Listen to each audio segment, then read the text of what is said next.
Poprosím, aby zhromaždenie z úcty k čítaniu slova Božieho povstalo.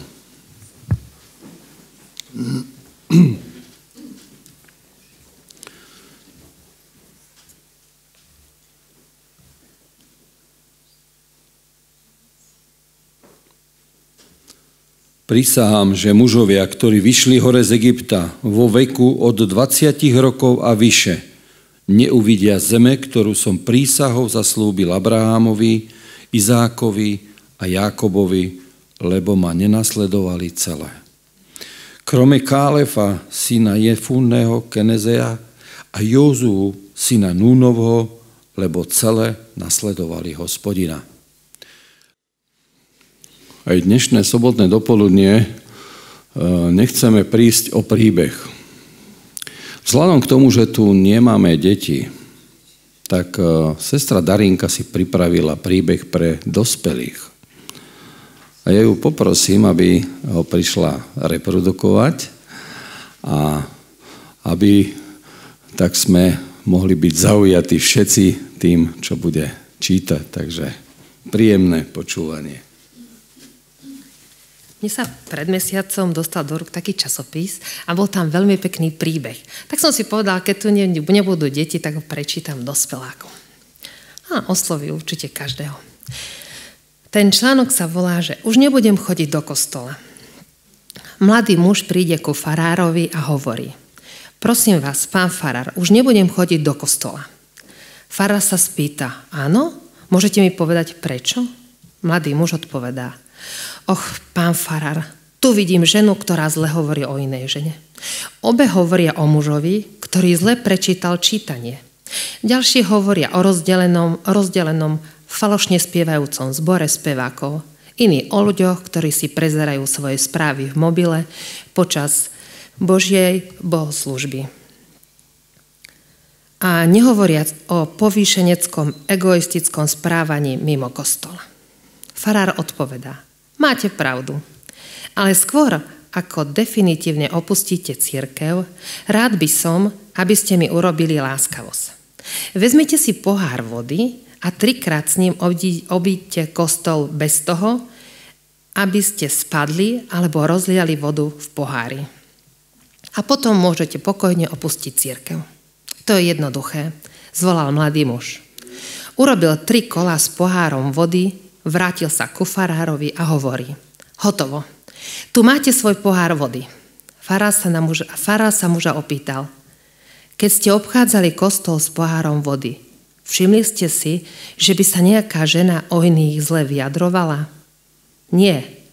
Videli ste ľudí, ktorí sú ľahostajní voči ostatným v kostole či v cirkvi? Nie. Pochopili ste, prečo ste si nič z toho nevšimli? Pretože ste sa sústredili na pohár vo svojich rukách, aby ste ho nerozbili a nevyliali z neho vodu. Viete, je to podobné aj v našich životoch. Keď sú naše srdcia zamerané na Krista, nemáme čas sledovať chyby druhých.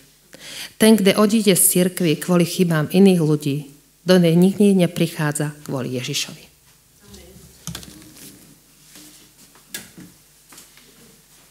No, skutočne.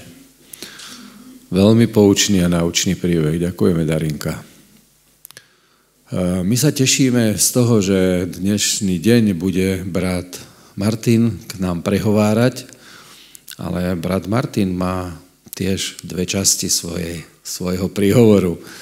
A ten prvý chcel venovať deťom, ale ja som hovoril, že aj my sme Božie deti. A my ho chceme počuť, aj toto.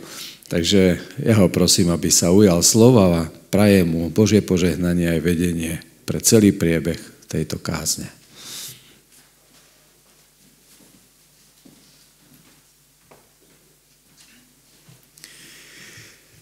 Tak vážení hostia, sestry a bratia, som veľmi rád, že po nejakom čase sa opäť môžeme takto vidieť a prajem nám všetkým milosť a pokoj od nebeského Otca a od Pána Ježiša Krista a som rád, že takto môžeme byť opäť spolu.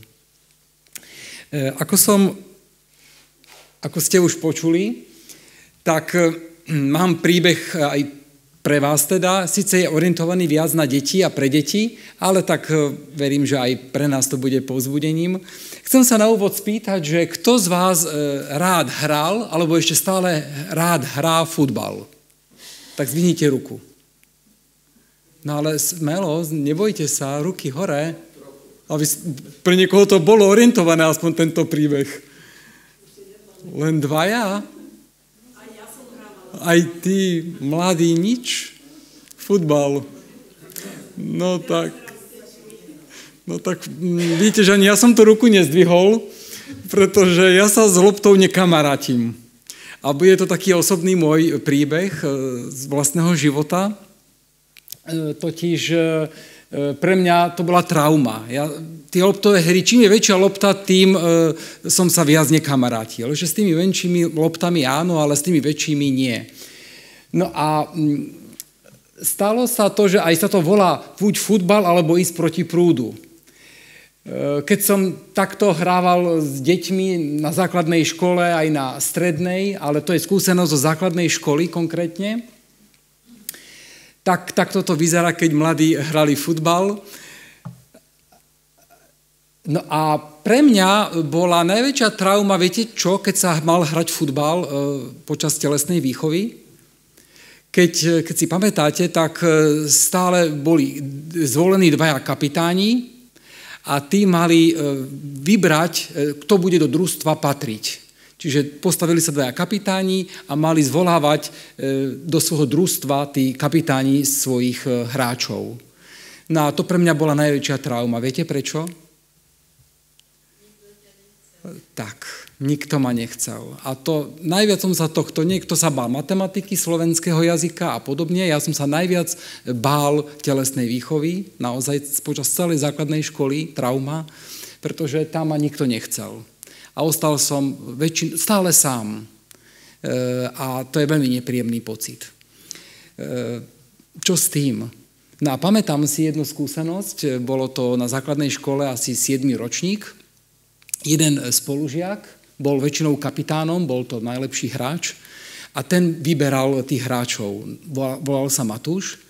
A dodnes si pamätám, že keď takto som ostával sám, odstrčený a neprijatý, tak viete, čo urobil ten Matúš? Tak mi povedal, že vieš čo, Martin, poď medzi nás. No a mne vtedy vyhrkli slzy, alebo som sa ho pýtal, že no a čo zo mňa budete mať? Že tam budem len navyše. To nie je pravda, mi povedal. Tak ma povzbudil, že jednoducho nie som navyše, že budem tam medzi nimi, dali ma buď do brány, alebo nejak takto. Proste akože nezavádzaj, to je hlavné, ale neboj sa tej lopty. Takže ma chcel tak povzbudiť a nielen, že ma prijal, ale kedykoľvek, keď sme hrali tú hru, chlapci vedeli byť veľmi nepríjemní a krutý a vysmievať sa, tak on ešte aj mňa chránil stále pred nimi, aby sa zo mňa nevysmievali, aby si nerobili žarty. Takže nielen, že ma prijímal do svojho tímu, ten Matúš, ale aj ma chránil pred tými rečami a posmeškami tých spolužiakov.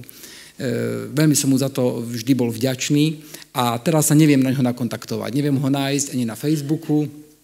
Takže chcem nás tiež povzbudiť, bratia a sestry, aby sme aj my šli proti prúdu.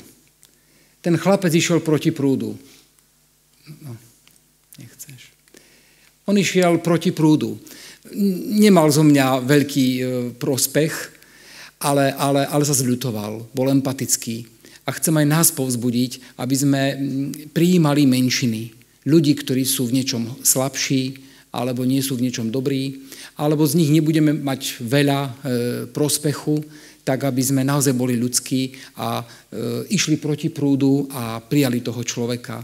To platí pre deti, to platí vlastne aj pre nás dospelých. A nielen pri futbale, to platí aj v iných oblastiach. Keď niekto má iný názor, inak vníma niektoré veci, tak naozaj neodstrčiť ho, nedať mu najavo, že je outsider, lebo byť outsiderom je veľmi, veľmi deprimujúce.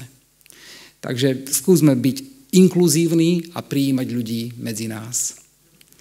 Amen. Taktiež aj moje kázanie sa bude týkať témy ísť proti prúdu. To súvisí s tým aj ten príbeh, aj kázanie. A vy ten príbeh veľmi dobre poznáte. Chcem byť znova trošku viac osobný a poviem, že keď som vyrastal a bol som už starší na gymnáziu, poviem takú skúsenosť, že jednoducho od materskej školy sa so mnou nieslo to, že som bol stále iný. Totiž mne tak povedali, že ty si jednoducho iný. Oni mi nevedeli tí ľudia povedať, tie deti, aký som, ale ty si jednoducho iný.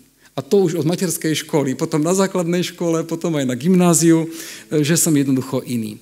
Keď sme raz šli pamätám na chatu zborovú, tak bol som tam prvý a posledný krát, lebo viete asi, čo na tých chatách sa robí, okrem tých dobrých vecí, že výlety a podobne, tak, ale potom tie večery boli aké boli. Volali aj mňa na tie kadejaké stretnutia. Nikdy som na tie stretnutia nešiel, na tých chatách, takže neviem, čo sa tam robilo, ale ani som tam nechcel ísť. Takže jednoducho bolo mi to tiež nepríjemné. Bol som outsiderom veľakrát v tých skupinách a v tých partiách. A teda nebolo ľahké zapadnúť do toho kolektívu. Našiel som si pár kamarátov, to áno, blízkych, ale zapadnúť do nejakého väčšieho kolektívu bol pre mňa problém. Iný. Stále som bol v tomto iný. Alebo inak povedané, už vtedy som šiel akoby proti prúdu. Nie, že by som chcel vyčnievať, vytrčať, ale jednoducho zdieľal som, alebo teda som mal iné hodnoty, iné nasmerovanie už ako mladý človek. A pritom som nebol veriaci. Ďakujem za to Pánu Bohu, ďakujem za to rodičom, že už vtedy mi dávali hodnoty, aké mi dávali, a aj keď som nebol veriaci, tak už vtedy som mal iné akoby nasmerovanie a nebavili ma tie veci, ktoré robila tá väčšina. Ďakujem naozaj rodičom a aj Pánu Bohu samotnému v prvom rade, že ma tak viedli. Chcem sa aj vás spýtať, či ste niekedy šli proti prúdu aj vy. Ocitli ste sa niekedy v menšine, ktorá stála proti väčšine? Boli ste niekedy neprijatí kvôli tomu? Stalo sa vám niekedy, že ste boli úplne vo svojich postojoch, názoroch či rozhodnutiach ako keby v menšine, než tá väčšina ľudí? Ako ste sa vtedy cítili? A než by tá menšina bola sama o sebe lepšia, ale či už tie názory, rozhodnutia, ktoré ste robili, za ktorými ste si stáli, tak tie sú rozhodujúce. Nie tá menšina ako taká, ale tie postoje, tie hodnoty, ktoré vyznávate, ktoré vás robia odlišnými od tej väčšiny. Ako ste sa cítili z tej inakosti, že ste iní? Outsideri. Tak v podobnej situácii sa ocitli aj Jozue a Káleb. Tiež šli proti prúdu. My si ten príbeh spoločne prečítame. Po 40 dňoch sa z prieskumu krajiny vrátili. Prišli k Mojžišovi, Áronovi a k celej pospolitosti Izraelitov na Paránskú púšť do Kádeša. Podali im a celej pospolitosti správu a ukázali plody krajiny. Mojžišovi povedali toto. Prišli sme do krajiny, do ktorej si nás poslal. Naozaj oplýva mliekom a medom. Toto sú jeho plody. Ľud tej krajiny je však mocný, mestá sú opevnené a veľmi veľké. Ba videli sme tam aj potomkov Anáka. Na území Negevu bývajú Amalekovia, na pohorí sídlia Chetiti, Jebuzeji a Amorejčania. Pri mori a na brehoch Jordánu bývajú Kanánčania. Káleb sa však usiloval upokojiť ľud, ktorý reptal proti Mojžišovi. Povedal, zaútočme, obsaďme krajinu, určite ju ovládneme. Tí však, čo šli s ním, vraveli, nemôžeme zaútočiť proti tomuto ľudu, lebo je oveľa silnejší ako my. Medzi Izraelitmi šírili lživé správy o krajine, ktorú preskúmali. Vraveli, krajina, ktorú sme preskúmali, je krajina požierajúca svojich obyvateľov. Všetok ľud, čo sme tam videli, má vysoký vzrast. Videli sme tam aj obrov a medzi nimi aj synov Anáka. Pripadali sme si ako kobylky a takí sme sa iste zdali aj im. Tak my ten príbeh poznáme, veľmi stručne, keď to zhrnieme, tak aký je to kontext? Nachádza sa Boží ľud tesne pred vstupom do zasľúbenej kanánskej krajiny a skôr, než tam vstúpia, tak Boží ľud, Izraeliti pošlú 12 zvedov alebo 12 kniežat, 12 kmeňov, aby preskúmali tú zasľúbenú zem. A teda išlo tam 12 zvedov, 12 tých predstavených z 12 kmeňov a medzi nimi boli aj tí dvaja spomínaní Jozua a Káleb. No a keď tú zem preskúmali, tak vracajú sa s nejakou správou späť a podávajú správu. No a počuli sme, akú správu podávajú tie dve skupiny ľudí. Aj v tomto príbehu čítame o väčšine a menšine však. Kto predstavuje v tomto príbehu väčšinu? 10 zvedov, 10 kniežat. A kto predstavuje tú menšinu? Je to samotný Káleb a Jozua. V čom sa tieto dve skupiny líšili? Opäť opakujem, nie menšina ako taká je lepšia sama o sebe, ale znova, ako aj v tom príbehu, som hovoril aj o svojom životnom príbehu, že vlastne skôr to, čo vyznávame a tie hodnoty, tie sú dôležité. Takže budeme hovoriť o týchto dvoch skupinách ľudí. V čom sa líšili? Jednak v podaných správach, áno, ale aj v základnom ich postoji týchto dvoch skupín ľudí. V tomto príbehu ten postoj tu nie je spomenutý, ale domnievam sa, že tu neskôr v tejto časti, 32. kapitole, je práve návrat k tomu príbehu a tu dochádza k takému kľúču, k rozuzleniu, v čom bol medzi nimi najväčší rozdiel. A to, čo už podávali, bol iba dôsledok. Muži, ktorí vyšli z Egypta ako 20-roční a starší, neuvidia krajinu, ktorú som sľúbil pod prísahou Abrahamovi, Izákovi a Jakobovi, pretože sa úplne neoddali Hospodinovi.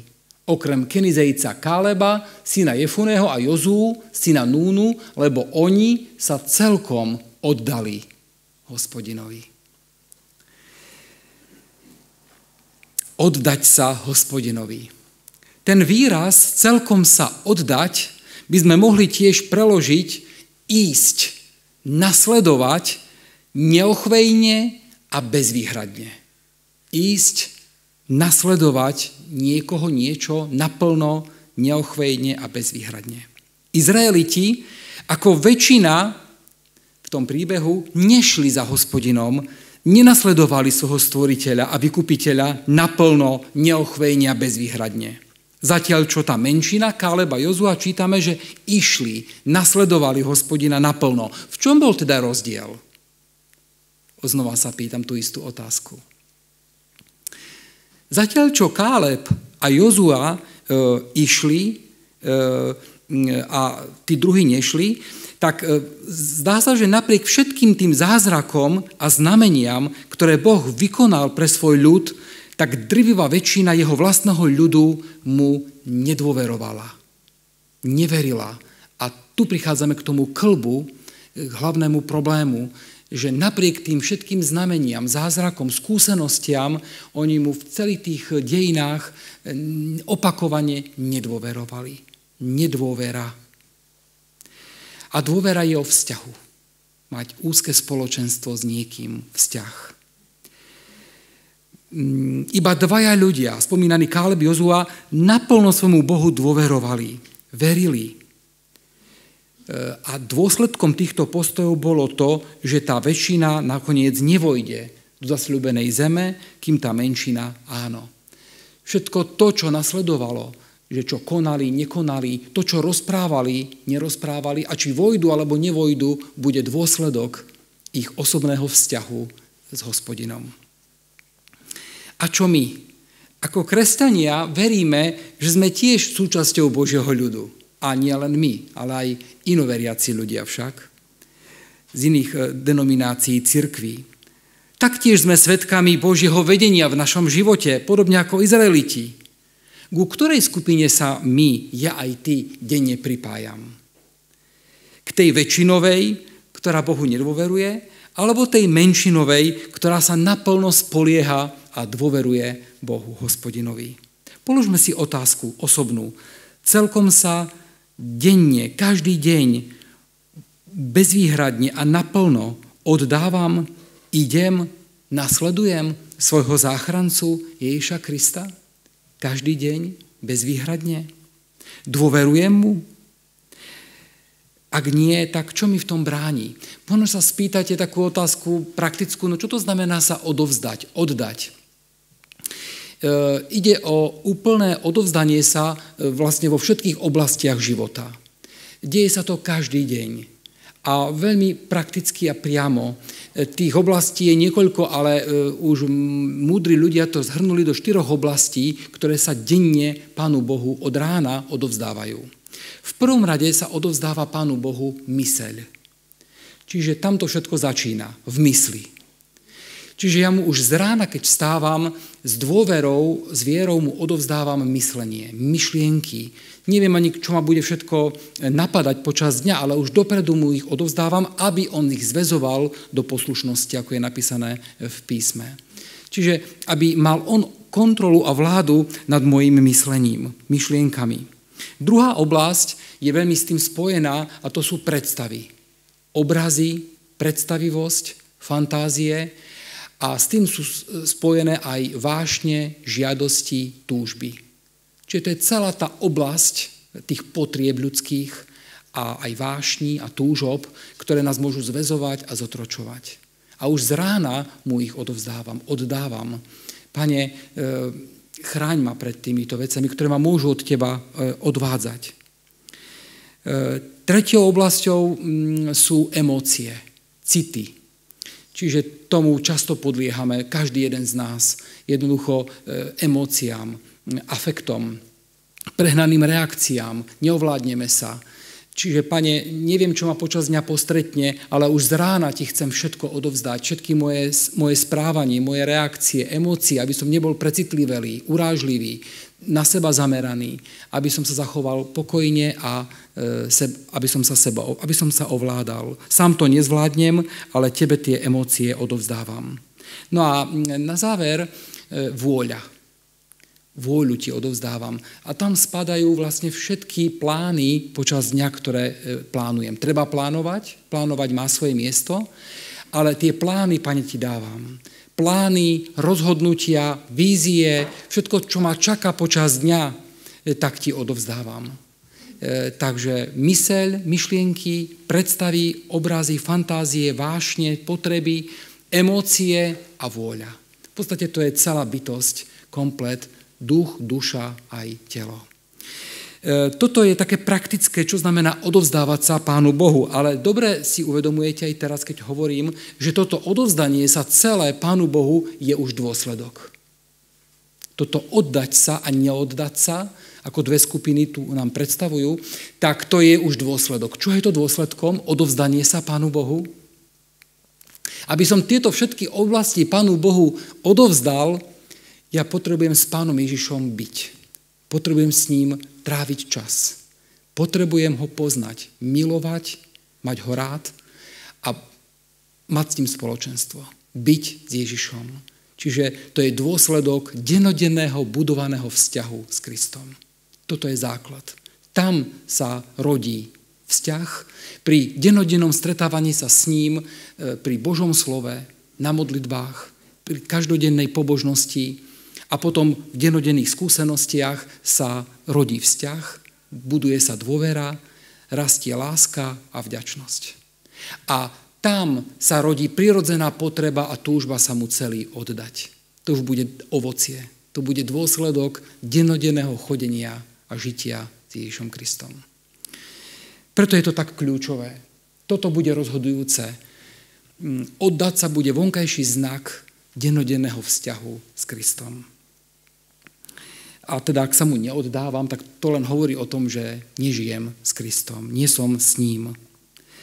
Obidve skupiny, teda na jednej strane Izraeliti a na strane druhej Jozue, Káleb, sa dívali z iného pohľadu, z inej perspektívy na tú istú udalosť, ako je podrobenie si zasľúbenej zeme Kanán. Obidve skupiny sa dívajú na tú istú vec, a teraz prichádzame vlastne k tomu meritu príbehu, na tú istú vec sa dívajú a predsa majú úplne odlišný pohľad. Ako je to možné? Obidve skupiny sa sústredili a položili dôraz totiž na niečo iné.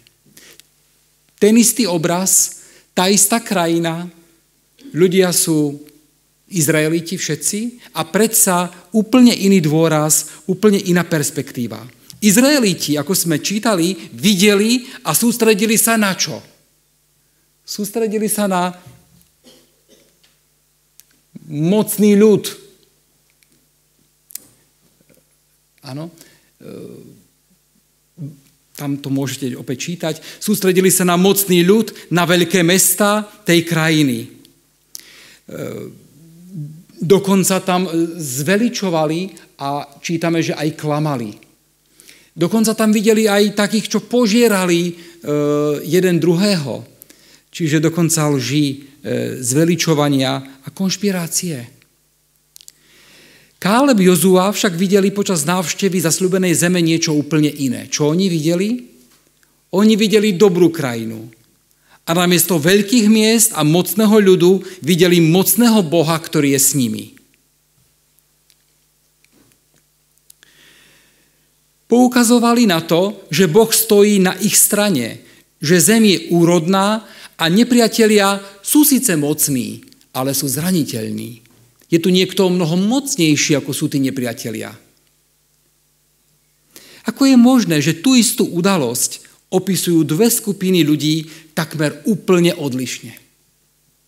Niekto vidí požieranie ľudí a niekto vidí mocného Boha, ktorý ich ochráni. Zaútočme, obsaďme krajinu. Nie, nezaútočme, to nie je možné, my na nich nemáme. Nuž, bratia a sestry, keď sa zameriavame na negatívne aspekty akejkoľvek situácie, stávame sa ustráchanými, úzkostlivými a nedôverčivými. O mnoho lepšie je zamerať sa v akejkoľvek situácii na pozitívne aspekty, akými sú vedomie Božej prítomnosti, Božie milosrdné vedenie v našom živote a aj jeho zasľúbenia do budúcna. Keď stojíme pred dôležitými rozhodnutiami a vieme, čo by sme mali urobiť, čo je dobré a potrebné, vykročme s vierou vpred, ale s vierou, ktorú budujeme, s dôverou, ktorú máme. Keď ju nemáme s čím vykročiť. Vykročiť s dôverou v Hospodina vpred. Zamerajme sa na pozitíva a dôverujme Bohu, že prekoná negatíva. Hoci budú, to je realita, ale on je mocnejší než tie negatíva a pomôže nám ich prekonať. Problémy by nás ako také nemali pripraviť o víťazstvo. Strach má totiž veľké oči. Aj my dnes žijeme v dobe, ktorá je plná zmien a plná okolností, politické dianie, spoločenské udalosti. Prežili sme teda COVID, teraz prežívame ťažké obdobie, čo sa týka vojny na niekoľkých frontoch. A aj my, takisto ako aj títo ľudia, môžeme sa na tieto udalosti pozerať rôzne. Záleží nakoniec na nás, na čo budeme sústreďovať pozornosť. Na čo budem klásť dôraz. Je naozaj to na mne. Ja o tom budem rozhodovať, na čo budem klásť dôraz. Buď budem klásť dôraz a sústreďovať sa na tie ťažké okolnosti aj dnešnej doby, aké sú a ešte asi aj budú.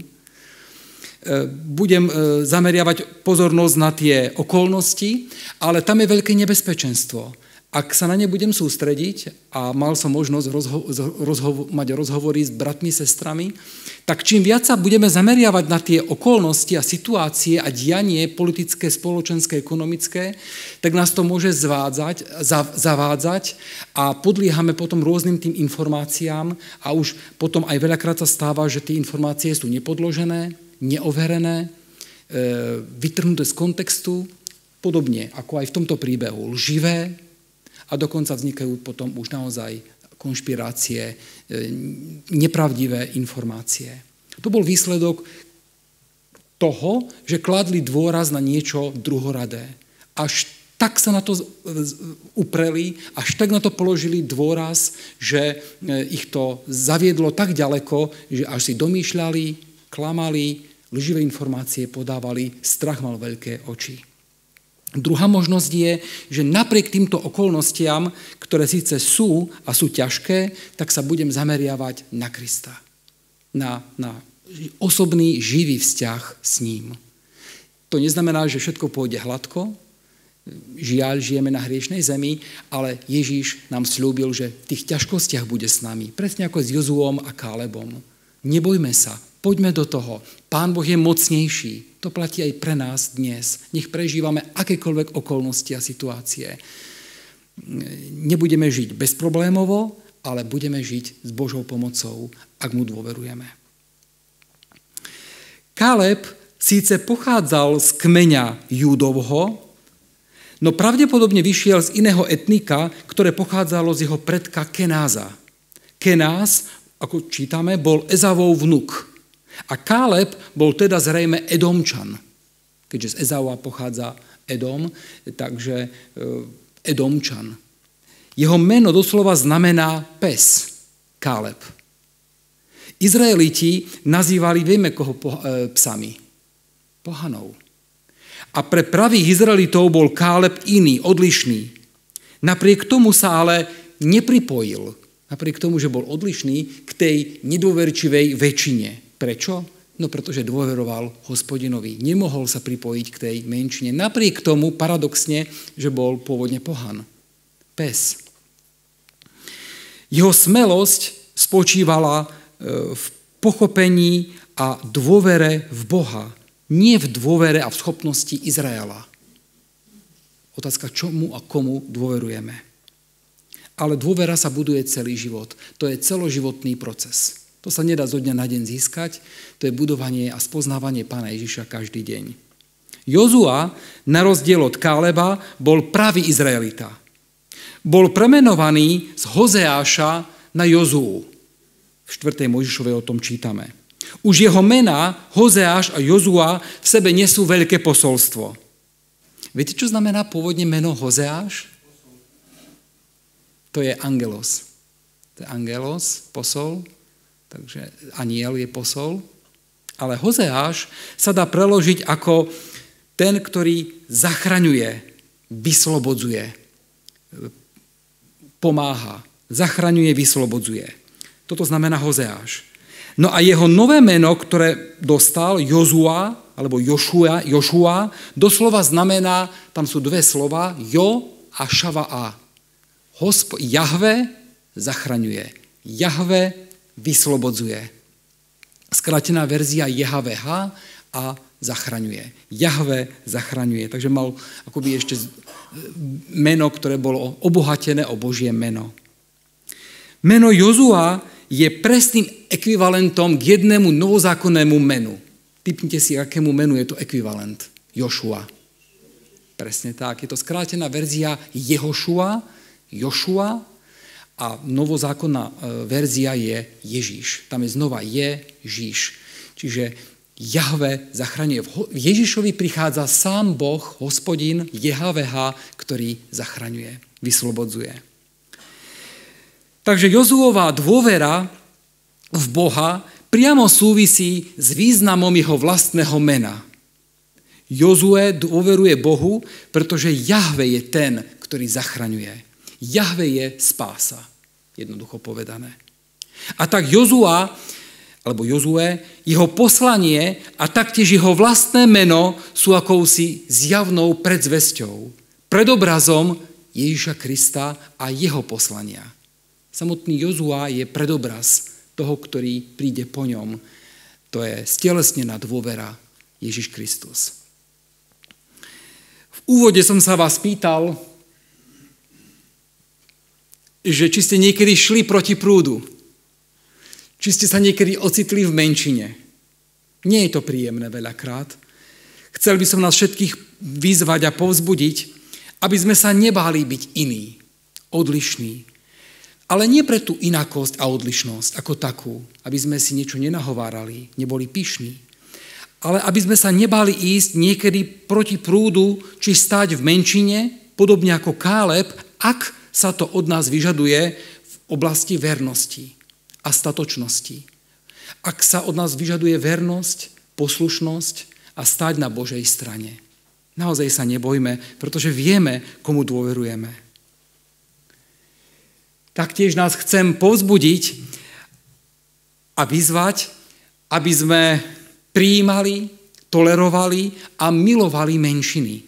Nielen tých, čo nevedia hrať futbal, ale aj tých, ktorí možno majú iný názor. Inak tie veci vnímajú. Aj medzi nami sa nájdú ľudia, ktorí vidia veci inak, či už na COVID, alebo na vojnu. To vôbec nevadí. Máme právo mať iný názor na veci. Kľúčové je sa tolerovať, chápať jeden druhého, prijímať, nepresviečať o tej svojej pravde. Chcem nás naozaj povzbudiť, aby v tejto rozdelenej spoločnosti sme sa učili tolerovať, rešpektovať, milovať menšiny inak zmyšľajúcich ľudí, ktorí sú iní, ako sme my. A na záver chcem nás povzbudiť a vyzvať, aby sme sa rozhodli denne sa oddať nášmu Pánovi, nasledovať ho naplno a bezvýhradne. Aby to naše oddanie sa a nasledovanie bolo ochotné, z lásky, z vďačnosti, čo bude vyvierať z dennodenného vzťahu a chodenia s Ježišom Kristom. Nech tou najväčšou motiváciou pre nás je už samotný význam Ježišovho mena. Jahve zachraňuje, Jahve je spása. Nech toto je tou najväčšou motiváciou pre nás sa mu denne oddať, odovzdať a nasledovať. Amen.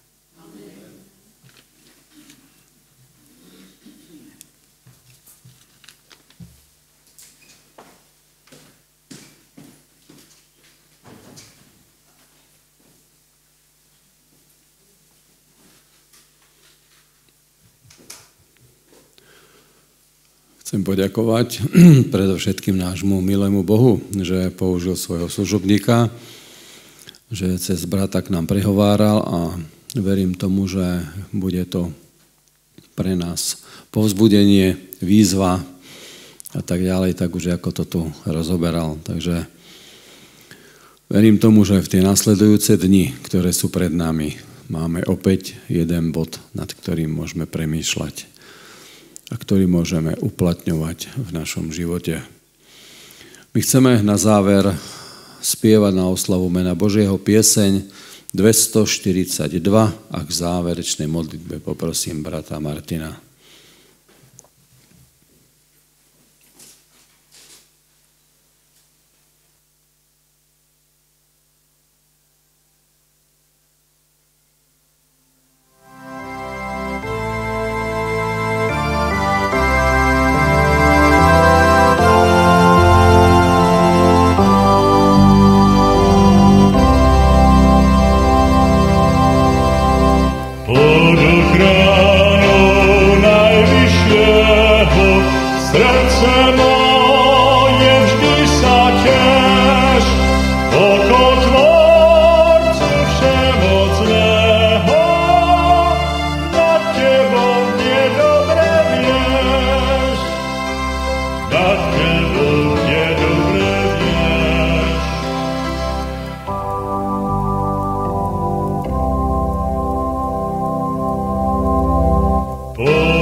Skloňme svoje hlavy k záverečnej modlitbe.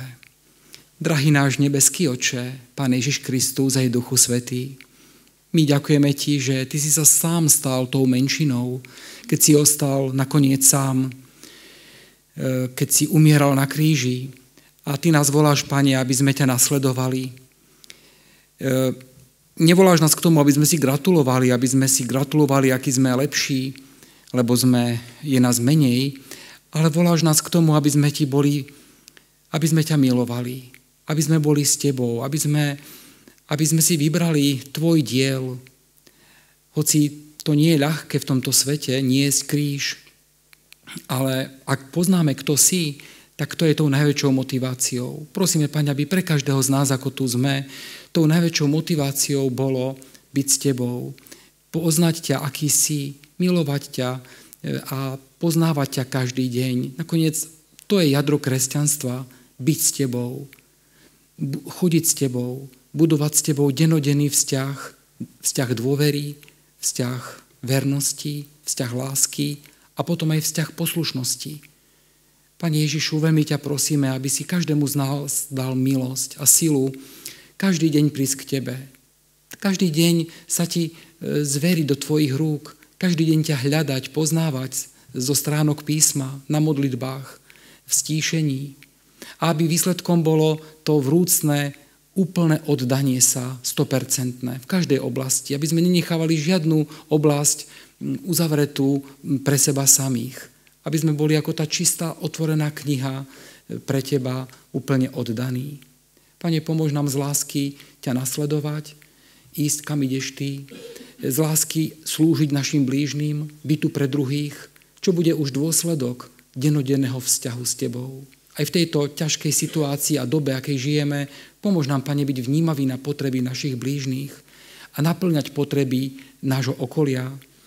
A tú lásku, ktorú budeme denne prijímať od Teba, aby sme ju ako cez potrubie odovzdávali okolo nás. Ďakujem Ti, že budeš nám pomáhať v tom osobnom živote s Tebou a potom aj v tom praktickom slúžiacom živote. V tom drahom mene ťa o to prosíme a ďakujeme. Amen.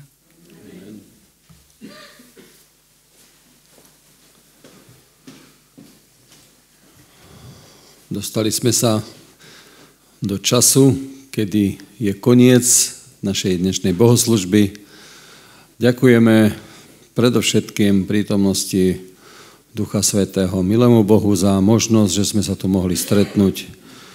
A ďakujeme za to, že Božie požehnanie nás môže sprevádzať aj v tých nasledujúcich chvíľach, hodinách či dňoch, ktoré sú ešte pred nami. A preto vám prajem Božie požehnanie nie len do tohoto dňa, ale aj do celého nového týždňa, ktorý je pred nami, aby sme mohli opäť v tú nasledujúcu sobotu sa stretnúť v spoločenstve Božieho ľudu. Ďakujeme bratovi za jeho službu, tešíme sa, že nás mohol navštíviť a verím tomu, že aj v tom ďalšom štvrťroku sa nájde nejaký priestor, kedy budú môcť bratia sa nejak vymeniť a poslúžiť. Takže prajeme aj tebe Božie požehnanie v práci, v tvojom okrsku, ktorý máš na starosti. Na záver ešte zaznie záverečný chvalospev a tým v tichosti sa pomaly môžeme rozchádzať do svojich domovov.